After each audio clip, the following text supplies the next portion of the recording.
This podcast is brought to you by Two More Reps Coffee Beans. Get your two more reps with this natural pre-workout. Buy your bag at twomorereps.com.au.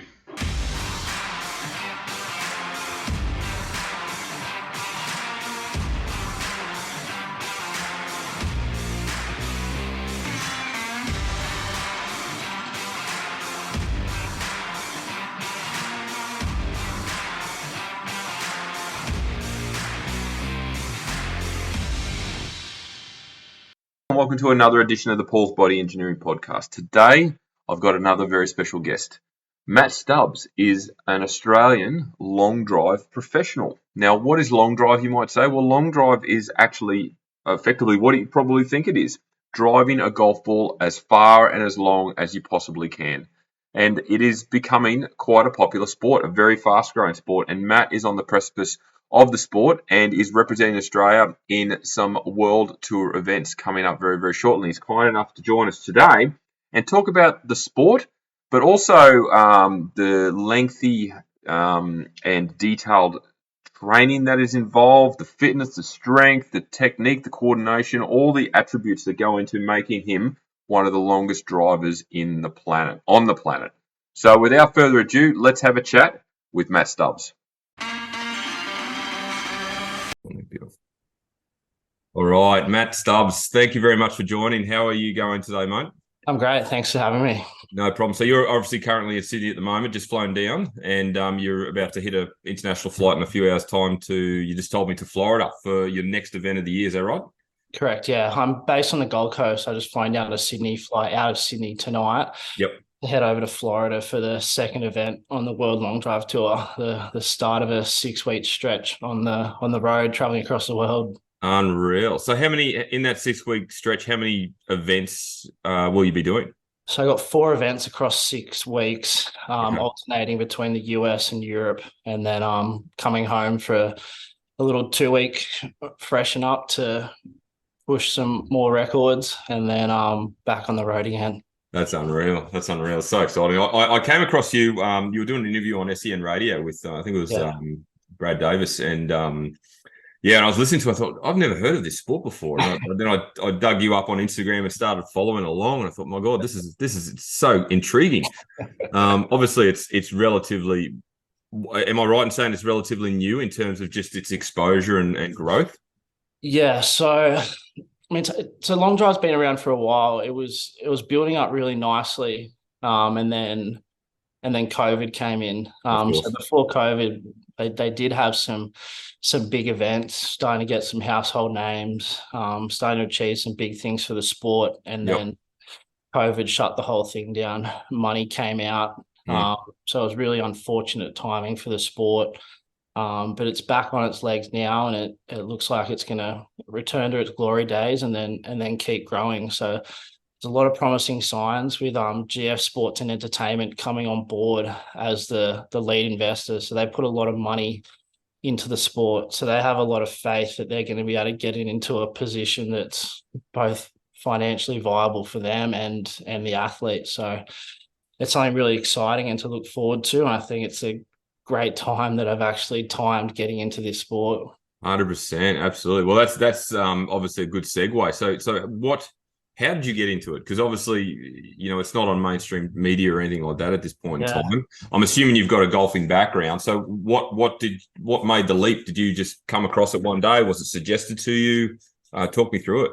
Yeah, so I've played golf since I was 5. I was pushing really hard to go the college way, Okay. but I was at a really academically focused school, and coming from a traditional household, education came first. So I Okay. didn't quite have the time I needed to put into my golf to maintain and improve on that level required to go to America and play college golf. So I actually took about a 5-year break from golf when I was 18 to 23. Because at that time it's a really awkward transition in golf. From the junior level, there wasn't much in between being a junior and being a pro. Right. So just a flat out push to go pro at that point. Mm-hmm. And I was just a little bit under that level required. So I took that break and came back. And in that time, I got to a +1 handicap, which I got to at about 12 months ago now.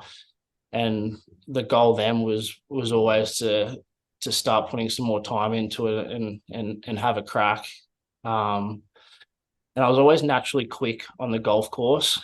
Right. So anyone that watched the Masters on the weekend, I had a really short John Rahm style swing, Okay. like relatively the same length, but I was still able to swing 126 miles per hour on course, which is well above tour average and would be one of the fastest on tour. Yep. So I had coaches and mates trying to push me towards long drive. They're like, if you just swing a little bit further, you'll hit the ball pretty far. You'll get some good speed. So I was kind of like egged into it by coaches and mates. And then I was fortunate to find an event on the Gold Coast that I went and had a crack at in the amateur division and won it by an absurd amount. Yeah, I won it by over 40 meters Oh, or something wow. like that too, against guys that have been doing these events for a while. Yep.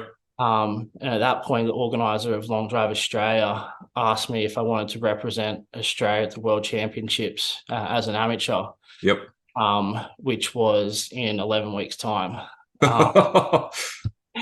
And for anyone that knows me, if I'm going to do something, it's to win it, Yep. and it's putting everything I possibly can into achieving that goal. So from that point, after my first amateur long drive event, it was a full-time commitment to long drive. It was that next week that the 40 hours minimum a week training Wow. began. And Yep. it's been 9 months and 1 week today. And yeah, I can proudly say I'm one of the fastest athletes in the world now. Yep. Lots more improvements to come. So the $64 million question that everyone probably wants to know is how far can you actually hit the ball? What's an average shot and what's your best shot? So I count the PBs in comp where it actually matters. Sure. And I mean, I've done 2 events. Australia doesn't have the resources to have outdoor grid events. Mm. So I've done one event as an amateur, which was Worlds, and then I had my pro debut 3 weeks ago in Vegas, which I updated my PB to 440 yards. 402 meters, which was actually one of the longest of the event. Yeah, right. So I'm pretty happy with that one. That's incredible. So you mentioned 40 hours of training a week. Can you break that down as to what's involved? Because obviously the average punter would think, okay, you're just hitting a ball, but there's obviously a lot more to it than that. And I've seen the videos of you actually swinging. The technical ability of the swing is completely different to what you would do on a normal golf course, right? Yeah. So I brought in a team almost immediately to assist me in this journey. Mm. It was something that I didn't have the knowledge on. So when you don't have that, you bring in people who specialize in and you trust the process. So between my trainer, my high performance coach, my long drive coach, we coordinated a program that's roughly between 40 and 50 hours a week. Wow. Across gym, long drive specific training. Yep. Me and my teammate, we have a lot of sessions within the week that are very unique to golf and long drive. Yep. But we directly attribute those to how rapidly we've progressed. Okay. The speeds we've been able to achieve in a short amount of time has it unmatched in history. Yeah. Wow. But yeah, so there's a lot of strength and conditioning with my coach Hayden Edgerton. He's been fundamental in my development of my body. It's the strongest and most athletic my body's ever been. So for long drive, you need to be an explosive all-around athlete. Yeah. Like it's a full body movement. There's nothing that's getting missed. And he's just ensured that all the muscle that I produce is actually contributing to the long drive swing. We did a lot of research on what was required, and we see golfers and long drive athletes training ineffectively, doing movements that don't directly benefit what they want to get out of it. Wow. Okay. Yeah.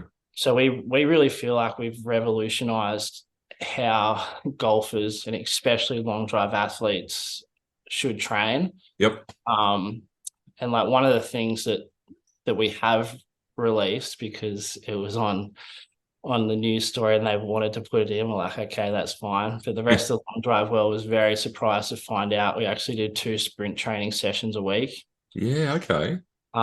So in our opinion, look at 100-meter sprinters. They're some of the most explosive, Powerful. Yeah. impressive athletes in the world. Like Hmm. what they're able to do, launching that bottom half of the body is ridiculous. Yep. And for anyone that's seen a long drive swing, there is a lot of bottom half explosiveness, driving internal hip rotations, exploding out of your lead foot to increase that rotational force. Yep. So the more force and explosiveness you can get through the bottom half, the more it's going to benefit you. Yeah. And Right. so sprint training directly contributes to that. So on that kind of wavelength, we do have various other sessions that work on other parts of the body and the body as a whole that we'll release once we've gapped everyone in long drive. But then a lot of people ask about the gym focus too. One that people find surprising is we don't do any double leg bottom half exercises. It's all single leg focused. Really? Um, Okay. That's interesting. if you look at a golf swing or especially a long drive swing, there's never a time in the swing that the force is equal through both legs Yep. and moving at the same time. So why train it like that? Okay. There's a lot of focus on all your stabilizer muscles through the hips and the top of the legs. Yep. A lot of rotational exercises. Another thing we've spoken about openly in our opinion, you see a lot of golfers doing heavy cable exercises, mimicking a golf swing, Yes. mimicking exactly their golf swing. But from the research we've seen, the study we've seen, anecdotally, you get really strong in that position, but we want to be fast and explosive. So we want to train that movement fast and explosively, not slow and strong. Yep. So that's just another aspect where we've taken a different approach to most other athletes in regards to that. Wow. That's fascinating. Yeah. Yeah. Okay. And collectively, it's around 40 to 50 hours a week you're putting in across all those sort of disciplines within the Yeah, training. we're also doing a hour to 2 hours of recovery every day, Wow. which people don't generally think of for golfers. No. And and then on top of that, we don't include the hour and a half each way drive to see our coach in Brisbane 4 times a week. Yeah, of course. Absolutely. Do you pull up sore after an event or after, several hours of hitting the ball, like because of the nature of the swing? So if you look at my social media in particular, there's a lot of people that like to hate on long drive, and one of the most common things they say is, "Oh, that must destroy your back. Your back Right. must be in so much pain." And Yeah. like, I wish I could just explain to everyone how our backs are completely fine. Like, first, we've conditioned them to be able to handle these forces, and we've also progressively loaded to the speeds we're at. But then we also have certain aspects of our swing to reduce the stress on the lower back. Like that's one of the reasons why we release that front foot, because Yep. if it stayed planted and you're rotating through there, you can imagine the force, because we're twisting one way to get speed and power. If you're Yep. twisting the other way with that lead leg stuck there, it would put a tremendous load on the back. Yes, of course. So releasing that front leg takes so much of the force away, but also increasing your speed. So it's a win-win. But yeah, just simply the strength and conditioning we've done has been fundamental as the basis for our speed, but also our longevity. Long drive athletes collectively will get a lot of injuries through their careers because they train incorrectly. So they'll make gains in speed, and once they hit that new level, the body just can't handle it, and it'll find an injury. It'll find an injury, whereas we've been ahead of that the whole time, Yeah, and right. our speed's just been catching up to what we've physically been able to do. Like I've hit PBs every week for 9 months. That's impressive. Yeah, right. That includes the last 4 sessions where I've been back for 3 weeks Yeah, right. between my first and second event. So I was very close to becoming the fastest to ever achieve it and the seventh person in history to achieve 230 miles per hour ball speed. Wow. Yeah. That's very cool. Do you, speaking of heading to an event, do you taper? Like, do you taper your training off as you get closer to give the body a breather, or do you try and peak at a certain time to make sure that you're ready to knock one, and hit a PB on the event day? Is there anything like that Yes. involved? So we'll change the focus of training to like leading up to an event. I mean, it also varies a lot because I've been back in Australia for 3 weeks leading into the second event. Yep. I'm going to be on the road for 4 events, with 2 of them are back to back. Yep. Later in the year, I've got three periods of time where I've got 3 weekends in a row of events, but that's between America, Europe, America, Oh, Japan, America. yeah, right. So the training really varies and fluctuates. Like this week, we've been focusing a lot more on grid balls, but while maintaining speed and just encouraging the shot shape we want to hit. So yeah, the signs were very promising. So when you reference grid balls, are you talking about hitting into the nets? Is that what you mean? No, so grid balls when it comes to the comps, hitting into the 60-yard wide fairway. Oh, okay. Is this is another thing that people don't understand about long drive is when we're speed training, when we're trying to push our body to the absolute limits, we do not care where it goes. Right. You need to build your body. You need to reprogram your brain for it to accept that these speeds are safe. Is that one of the biggest hindering factors for everyone else is their brain thinking that it can't physically go this fast. Right. Limiting beliefs. Yeah, which between Seb and I, we've pushed quite rapidly. Even 6-7 months ago, when I was 2 months into the sport, swinging 140 miles per hour, I already knew that the limit where Kyle Berkshire was nowhere near the top of where this sport should be, and people thought I was crazy. Like the long drive professionals in Australia, when I first committed to training with my long drive coach Craig Parker, I said that I wanted to be at 150 before Worlds as an amateur 11 weeks later. And they're like, Matt, you need to be realistic. It's probably going to take more like 12 months to get to 140 miles per hour. Yeah. It's one of the hardest things to achieve. I did that in 3 weeks. Yeah. And then That's impressive. Wow.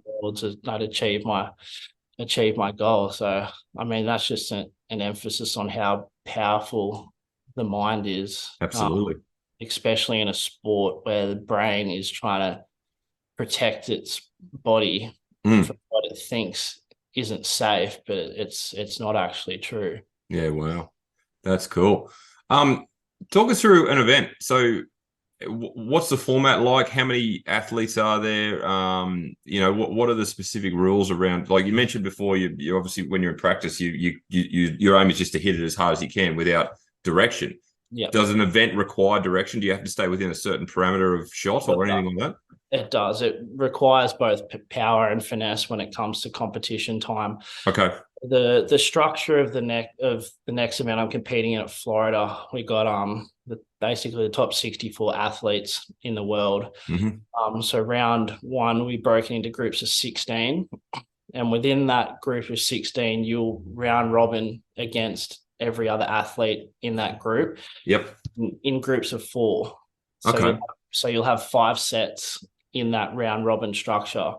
And then within each of your round robin rounds against the other athletes, you'll complete a set, and a set is 2.5 minutes. You get 6 balls. Your longest ball in the grid counts. Right.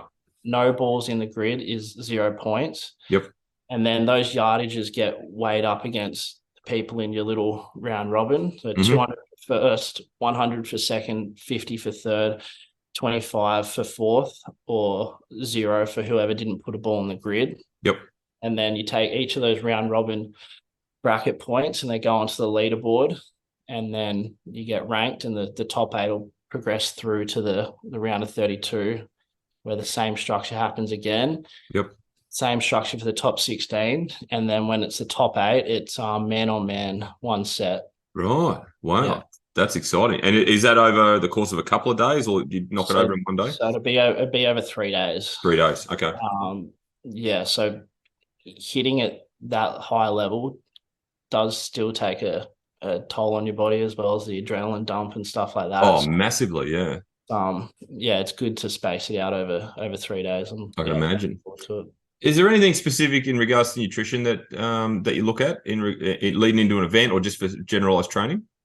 So my supplementation has been really important. Like omega-3s, Yeah. glucosamine, magnesium has been vital for central nervous system recovery. Yep. The central nervous system it's a really hard thing to understand the feeling of in your body, but once you do for long drive, it's quite important, because it's the thing that drives how fast and how twitchy and how fast your body's going to be on the day. Like there'll be sessions where you're like, oh, body feels great, muscles feel fine, but you've done some hard sessions leading up to that, and your central nervous system's just depleted. Doesn't matter how hard you try and swing it, you're slower than the 2 days before, just because you gave it a beating. Wow. Yeah, so a lot of supplementation to assist the body in its recovery and growth as much as possible. I have a very clean diet. I don't need to be strict on my calories, fortunately. Strict diets really drive me crazy. But fortunately, because of how much we're training, I can basically eat as much as I want. You'd be burning a lot of calories, yeah. Yeah, so I generally keep it somewhere between 3,800 and 4,000 calories a day, relatively clean. But I don't need to be strict with it, which is good. Like Absolutely. With how much I'm training, the last thing I want to do is have to meal prep strictly.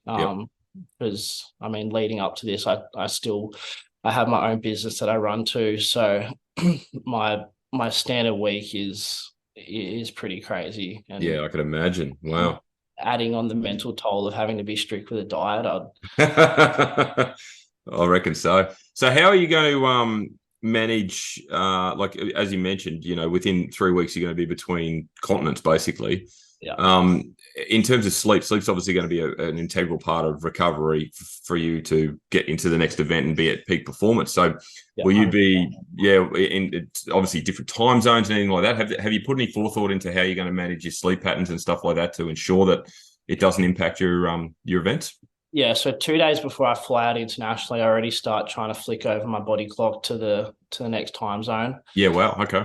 So it's something I do actively focus on, because I don't want to have to spend 5 days in one location doing nothing, just trying to switch the body clock over. Yep.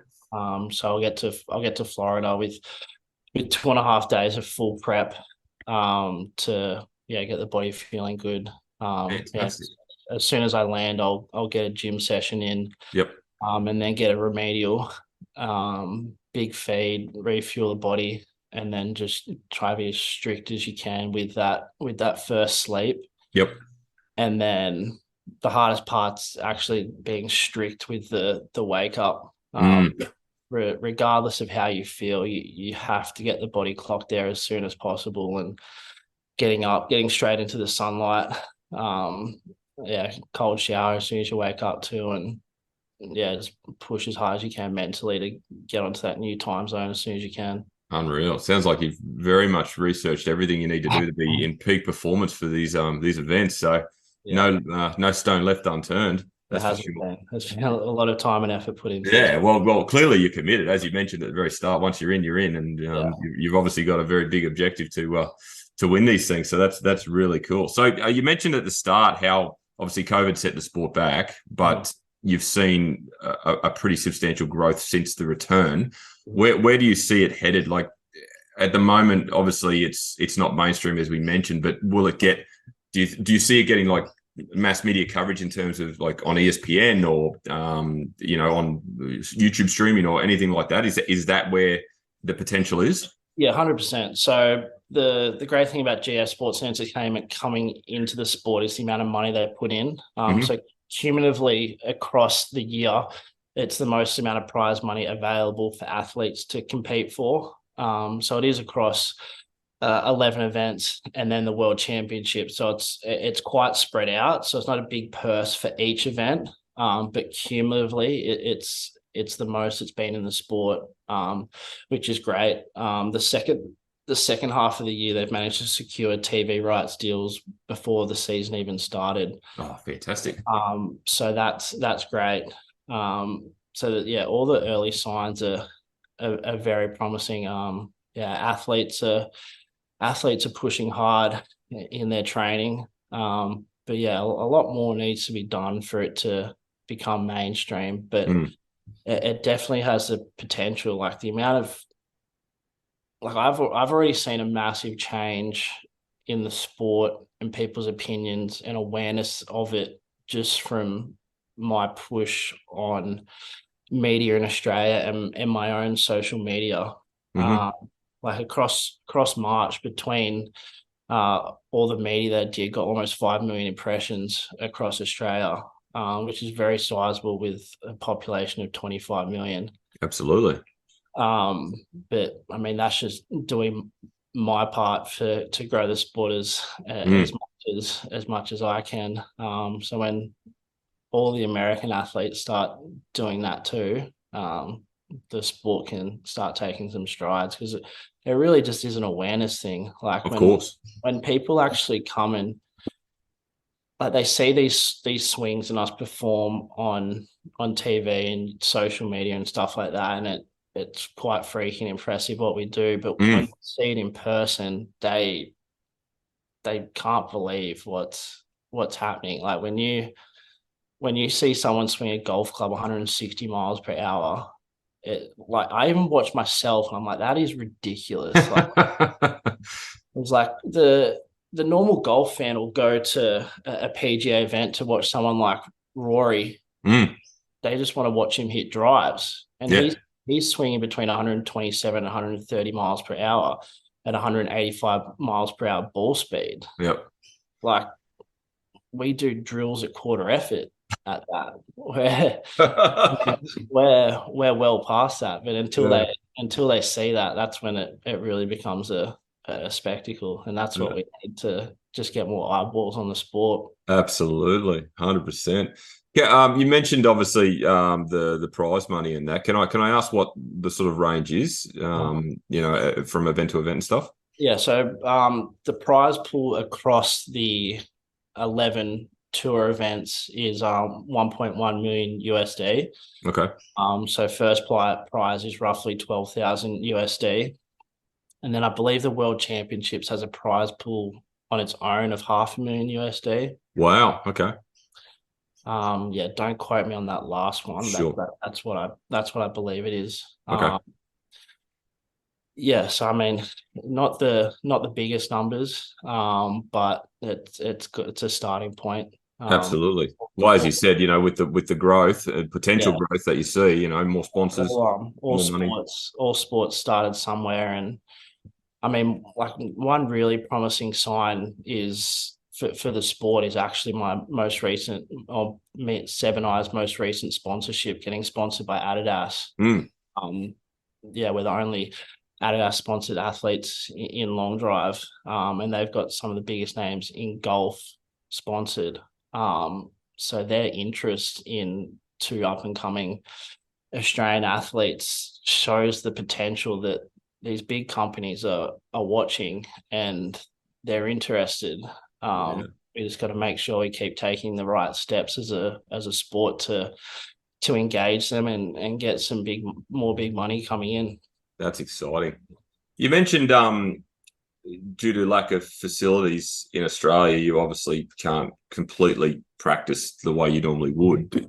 Is there Yeah. potential for Australia to host an event, or do we just not have the facilities, or we'd have to physically build them to make it work? Um, yeah, so we could make it work. Hmm. I mean, Australia's huge. Yep. There's plenty of land. There's heaps of alternate options available, like polo clubs, gun ranges that can be converted into these. Okay. But that requires money. Hmm. And yeah, I already know that World Long Drive is very interested in having events in Australia, because of the rapid progression of both Seven I, Yep. as well as there being a market here. And yeah, we've spoken to corporates who are quite interested in seeing Seven I compete in Australia because they think it's a bit of a piss take that we're competing on the World Long Drive Tour and it's 11 events in the US. Uh, That's a fair point. but that's just, I mean, that's your typical American Of course it sport is. approach. Yeah. Yeah, they just want to see the Aussie boys compete on home soil. Well, oh, absolutely. It'd be amazing. Yeah, 100%. A world tour should effectively take Yeah, on the world, but yeah. So you mentioned next event's in Florida and then you're in Europe, did you say? Whereabouts? yeah. Over to Germany. Oh, wow. Yeah, Whereabouts in about Germany? an hour north of Frankfurt. Okay. So Um, these existing events obviously have the facilities pre-made to host something like this. Yeah, Mm. yeah. So all of these have hosted events before. Okay. So the events in Europe are part of the European Long Drive Tour, Right. a much smaller tour. But Seb and I, before or well before the season started, halfway through our pre-season, committed that we wanted to do as many events as we possibly can this year. Um, was people forget how long we've been in this sport when they see how quick we swing a club. Mm. Because the development that we've achieved in a very short period of time is meant to happen over an extended period for your normal long drive athlete. And within that period, they're doing all these events, gaining experience and gaining speed at the same time. Yep. Whereas I basically gained all my speed before I even turned pro. Yeah, right. So I made my pro debut in Vegas. A few weeks ago. That was Seb's second pro event. Mm. So we've committed this year. Like we obviously expect very high results from ourselves, but this year Sure. is all about building experience on the grid, Yep. because it is another completely different factor you need to take into account and experience as an athlete. Like I very regularly do a lot of crazy things in life. On the side, I've become a jetpack world champion. I travel to Australia doing jetpack shows in blow up pools with half a meter of water. Oh, wow. Adrenaline is something that I chase in life. Yep. It's what I require to stay sane. The amount of adrenaline I felt on the grid, at my first event as an amateur was mind blowing. It Yeah, was wow. something that I always thought that I'd been out of control with with my experience in jetpacking. Mm. Some of the stuff I've done in that sport is quite stupid and high adrenaline levels. And yeah, at a long drive event, standing on a grid, getting ready to hit golf balls was a higher level of adrenaline. Wow. And in Vegas, of all places, too. Yeah, so that experience was vital. And it wasn't actually till my second set of my pro debut where I hit the ball 440 yards, which was the longest ball of the event at the time. I Yep. was like, yeah, I deserve to be here. You Like belong. I feel comfortable here. How good. Going up against guys that I've watched compete in this sport for 5, 10 years and Yep. putting it well past, and I was like, yeah, this is where I belong. Was there a feeling of what, jealousy, or just like the experienced guys that have been in the game for a long time going, who the hell is this kid? Where did he come from? Was there some feel of that, or was it really a lot of camaraderie and support? Yeah, so there was mixed treatment at the first event. There was from most of the top guys, there was a lot of respect immediately. Mm-hmm. We felt immediately accepted. Um, I won't name anyone, but No. there was one particular athlete that was quite rude Oh wow. and abrasive towards us, but we were expecting that. Yeah. Okay. And then it was actually quite humbling from a lot of amateurs coming up to Seb and I saying how they've been following our journey, how inspirational it is. Like they can't believe what they're achieving. Like what we're doing is what's driving them to keep growing. So there was, I mean, overall, it was a really positive experience. Like each night we were having dinners and spending time with past world champions and guys we've looked up to in long drive before we even thought of competing in long drive. So it Yeah. was Wow. yeah, it was a really good experience. That's pretty cool. That's very cool. Do you still get out in the golf course? Like, do you go out but do you then have to restrain yourself from overhitting a par four or something? Yeah, so this is another thing that people can't fathom really. Uh, So before I got into long drive, I was playing off a +1 handicap at my yep. home track of Lakelands, which is quite good. But in the time that I started training long drive, I increased my drives on course by over 30 meters. And in turn, that improved my handicap from a +1 to a +5. Yeah. Wow. Um, yeah, so it took my golf to another level. But I've taken a different approach to that as well, that compared to the other long drive athletes is they'll generally have their golf swing that they play on course, and then a faster version of their golf swing is their long drive swing. Mm, So when they try and transition that back to the course, you got all kinds of tempo issues and stuff like that. So when sure. you're trying to slow down your long drive, your exact same swing from long drive to hitting a wedge, I mean, sometimes it just doesn't work.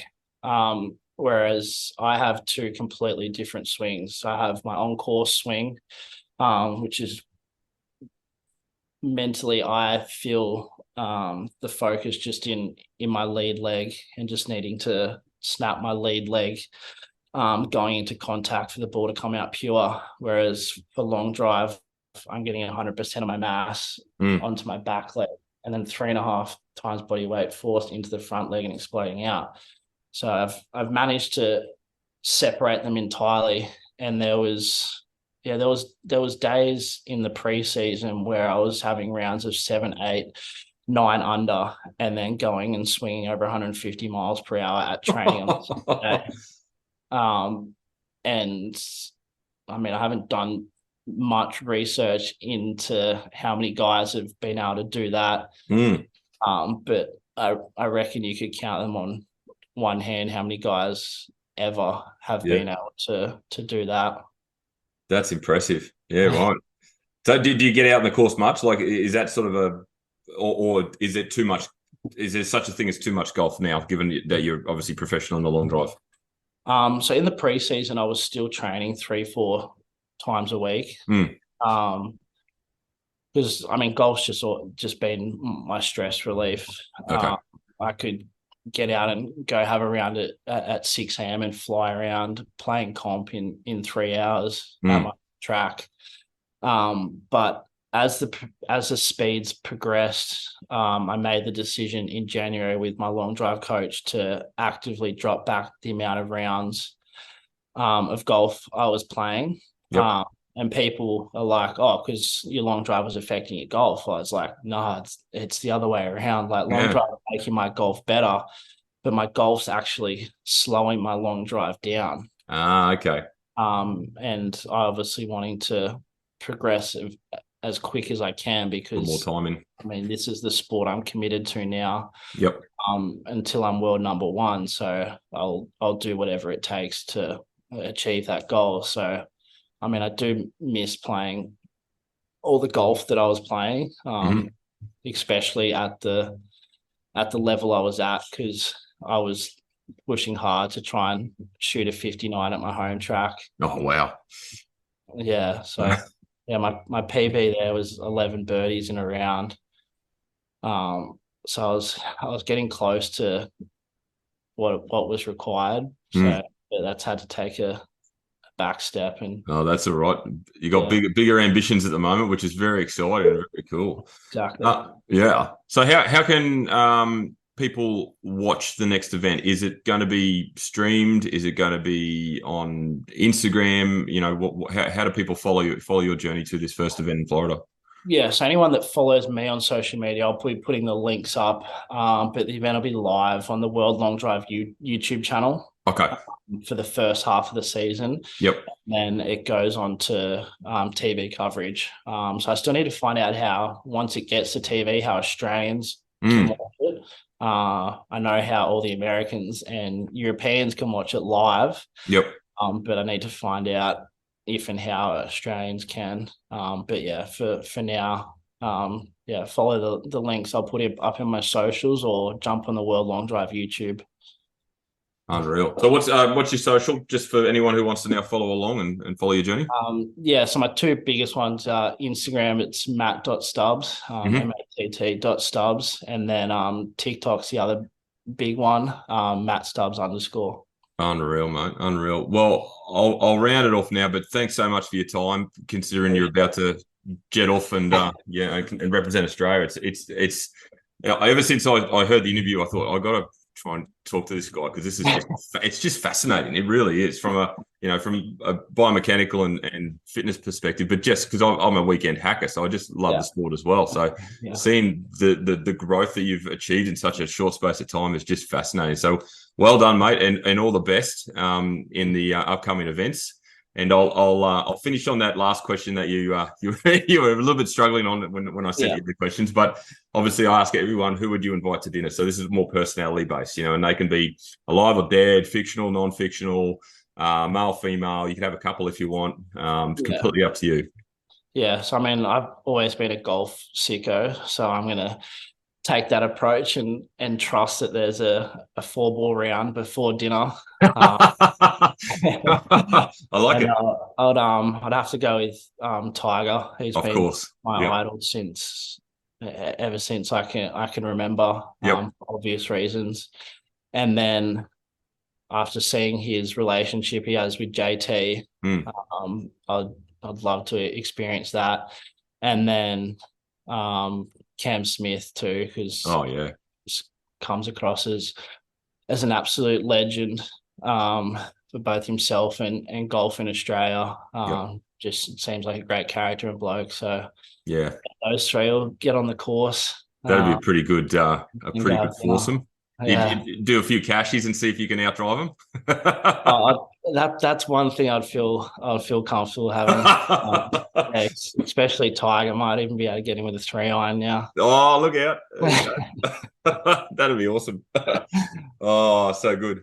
Oh, well, thanks once again, Matt. I really appreciate your time. And yeah, I'll be watching with keen interest to see how you go. And best of luck with all the upcoming events. Thank you, Matt. Appreciate it. No problem at all. Well, that was a fascinating chat with Matt, and I really look forward to watching how well he will do in the coming events, in the tour that he's about to embark on overseas over 6 weeks, and then obviously the World Championships at the end of the year. It's a fascinating sport. It's something that I'm sure will pick up a lot of momentum over the next 12 to 24 months, and I cannot wait to see how well Matt does. So if you'd like this, if you did like this particular podcast, please screenshot and share it on your stories. Tag myself at Paul's Body Engineering. Tag Matt as well at Matt Stubbs, and also tag World Long Drive, because Matt's going out of his way to further promote the sport of long drive, particularly in Australia, and get greater exposure. So if we can help by offering our support, then let's do that. So thank you once again for tuning in. If you're interested in any of my coaching services, please jump on paulsbodyengineering.com and have a look around. But other than that, as I say to every client every single day, have a great day.